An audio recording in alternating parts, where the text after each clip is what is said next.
hablas mucho, doquier de mi pobreza, bien sé que me desprecias, por eso y nada más. Es hora ya de darte mi eterna despedida, jamás en tu camino mi rostro ya verás. Yo soy aquel amante que tanto te adoraba, soy yo el que imploraba tu noble corazón. Tan solo te pedía de amarnos todo el tiempo, para vivir contentos, unidos ya los dos.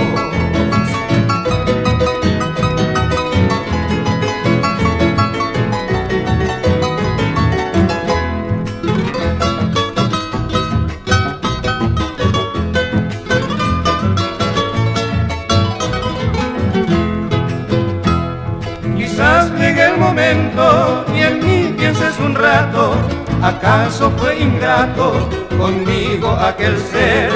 Así dirás entonces allá en lo futuro, al ver que lo seguro no existe, oh mujer. Pobreza no es nada si existe amor fecundo, bien sé que en este mundo no habrá felicidad.